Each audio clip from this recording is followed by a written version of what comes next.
Welcome. Today we check out the film and locations to the 1984 iconic movie Ghostbusters, starring Bill Murray, Dan Aykroyd, Sigourney Weaver, Hal Ramis, Ernie Hudson, and Rick Moranis.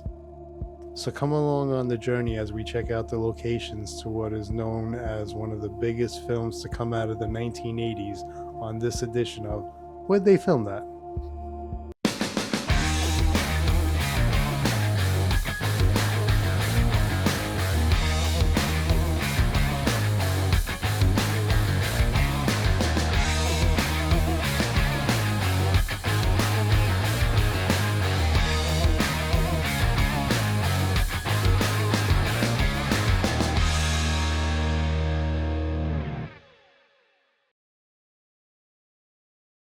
We first begin our journey at East 41st Street and 5th Avenue at the New York Public Library.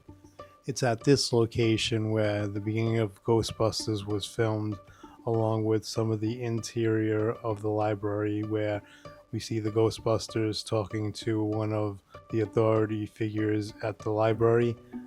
Now, the exterior shots that were filmed at the library were the one where the camera is panning down, revealing the lion in the front of the library, along with when you see the Ghostbusters running out of the library doors and down the front steps after their interaction with one of the ghosts.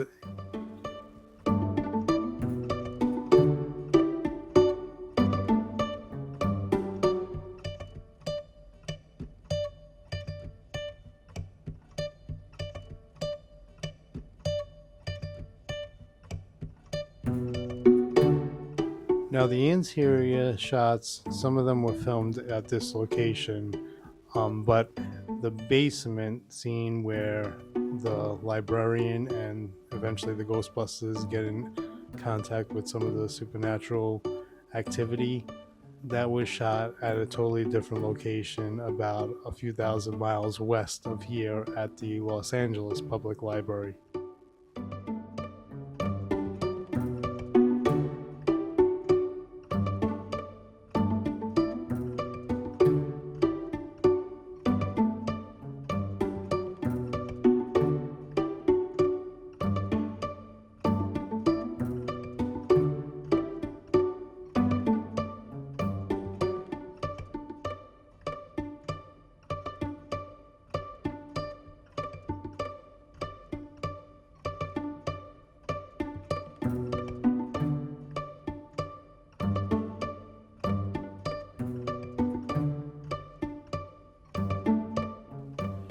After a short trip across the street from our previous location, we end up at what was considered the Manhattan City Bank in the movie Ghostbusters.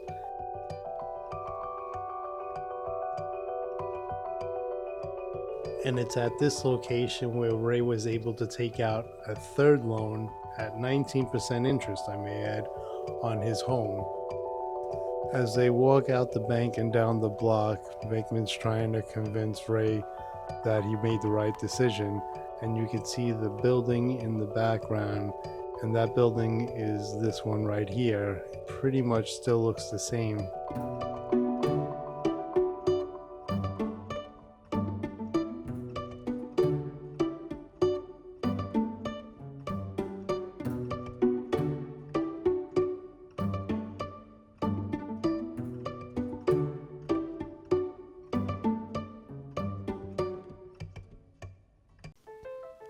Our journey now takes us about a mile uptown to Lincoln Center. It's at this location where Venkman meets up with Dana Barrett at her job to give her an update on the strange occurrences that have been going on in her apartment. But in reality, he was just using that as a reason to go and see her. The majority of their conversation takes place around this circular fountain, and you can see some of the buildings in the background as they're having their conversation, along with, in some shots, you can see the buildings across the street. Those buildings still look the same today.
Our journey now takes us to what probably is the most famous ladder house in all of New York City. That's Hook and Ladder 8, home of the Ghostbusters.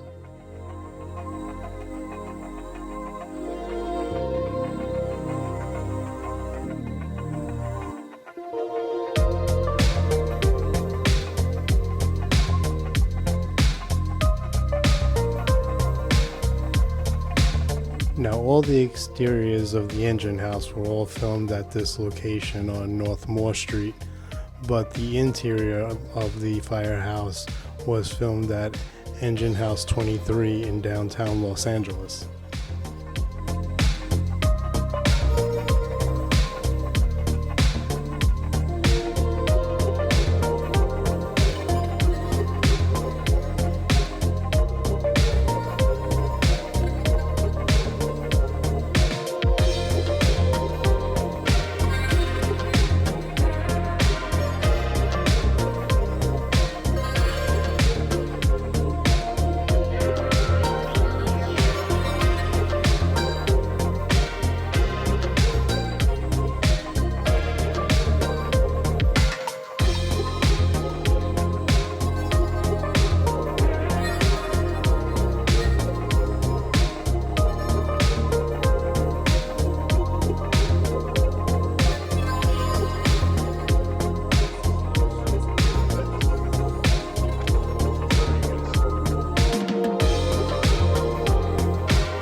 Now, the next series of locations were mainly a montage scene of the Ghostbusters doing their job around the city, busting some ghosts. And the song that was playing during this montage was also titled Ghostbusters, and it was not only written but sung by Ray Parker Jr. The song would go on to become a hit and become one of the more memorable songs of the summer of 1984, eventually even reaching the #1 spot on the Billboard Hot 100 list and staying there for 3 weeks. The popularity of the song would eventually lead it to an estimated $20 million of additional revenue towards the total box office gross of the film.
We're now over at Tavern on the Green, and it's in this scene where Lewis first meets Gozer's terror dog Vince. How the scene plays out is Lewis discovers Vince in his bedroom, and in sheer fear, he runs not only out of his apartment, but also out of his building, leaving his party guests in his apartment with this terror dog. Lewis runs across this street and hops over this wall leading into Central Park. We then see the terror dog making its way across the street, following Lewis. When we cut back to Lewis, he's making his way around the front of Tavern on the Green and trying to find a way to get in, to get away from this monster. It's around this area here where you see Lewis banging on the window trying to get the patrons' attention. He does get their attention for a split second before they go back to their conversation and having dinner, leaving Lewis outside alone with Gozer's terror dog.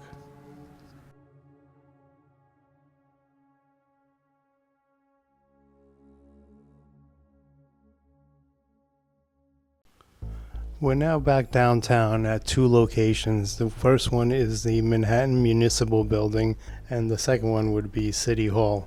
And it's at this location where the Ghostbusters have a meeting with the mayor, and it's at this meeting where Reitman politics his way to convincing the mayor to drop the charges against the Ghostbusters and allow them to help take care of the supernatural crisis that's plaguing the city.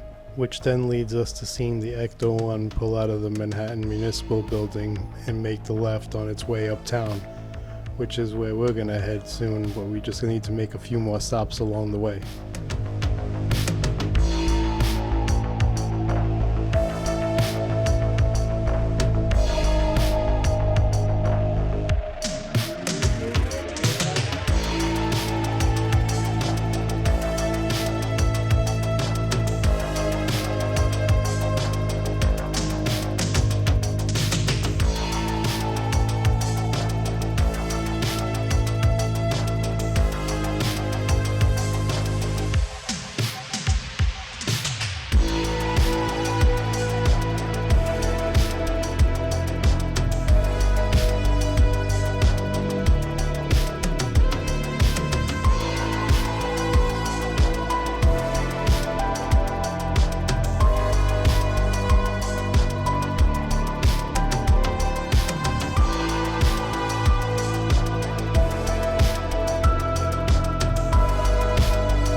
Our journey now takes us to Columbus Circle, and it's at this location where we see a disheveled Lewis, who is now the Keymaster, coming out of Central Park from this opening here.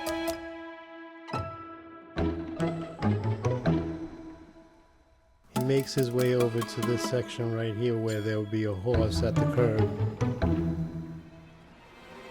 He tells the horse to be ready before giving the horse handler an evil look with his red eyes. He then runs off uptown, making his way towards Spook Central. And that's exactly where we're gonna head to next, but before we get there, we're gonna take a quick detour to what we'll call a what if locations.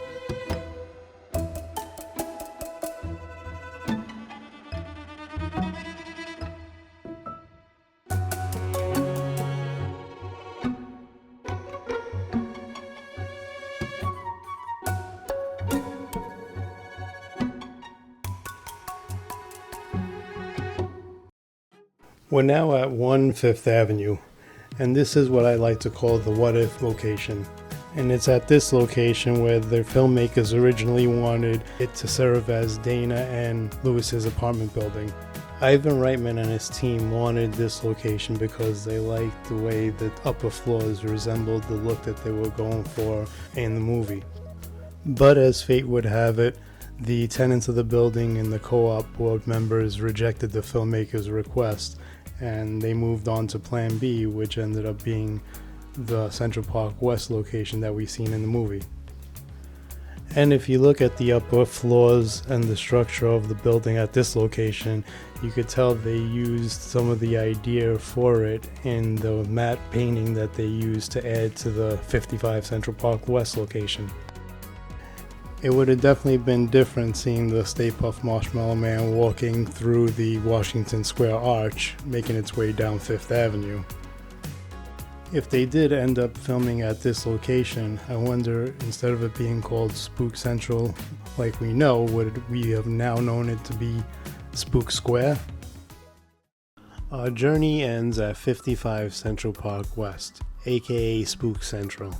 And this was Dana and Lewis's apartment building, but also this was the location where the final third of the Ghostbusters movie was filmed.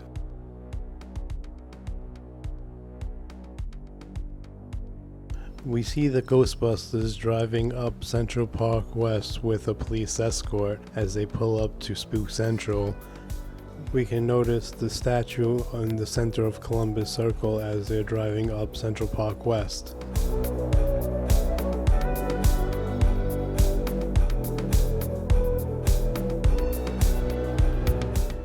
As the Ghostbusters approach Spook Central, they're greeted by spectators from across the street cheering them on.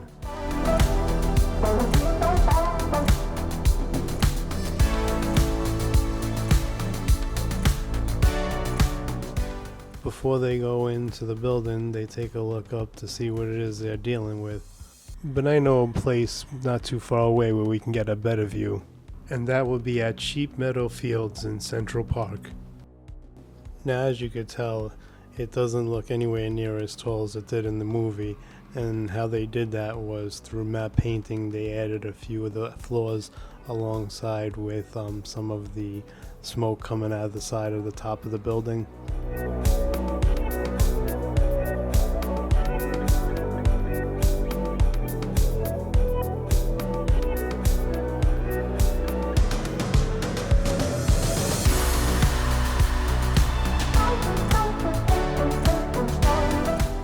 After finally getting past what seems to be the never-ending stairs, the Ghostbusters finally get the opportunity to meet Gozer, and that didn't work out as well as they hoped.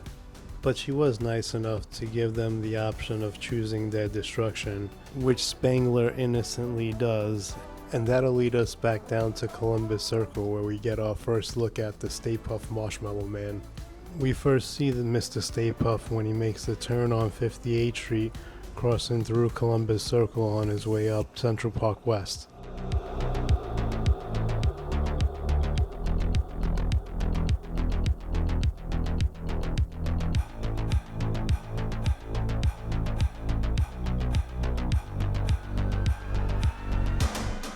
The Stay Puft Marshmallow Man finally makes its way to Spook Central, and in the process of trying to climb up the side of the building, he ends up destroying the Holy Trinity Lutheran Church, which is located directly next door to 55 Central Park West.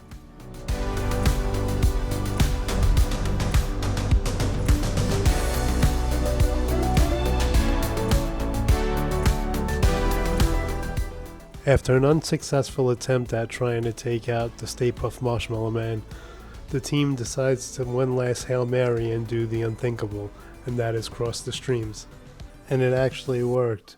That not only closed the door to the portal, but it actually destroyed it, sending the Stay Puft Marshmallow Man and all the other supernatural creatures back into the portal, thus saving not only Dana and Lewis, but the city.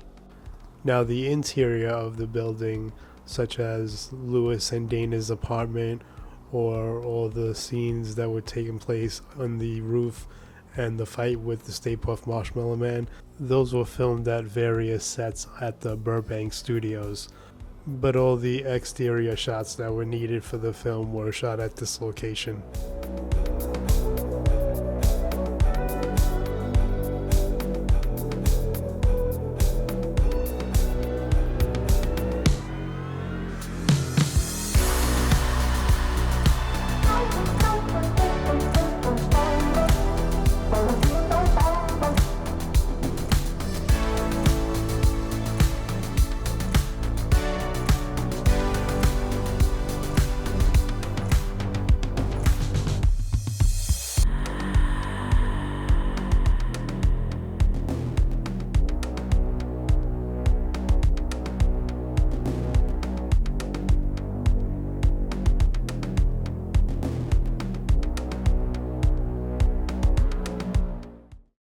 Ghostbusters was released on June 8, 1984, and as of 2026 has gone on to gross an estimated $380 million worldwide box office on an estimated $30 million budget.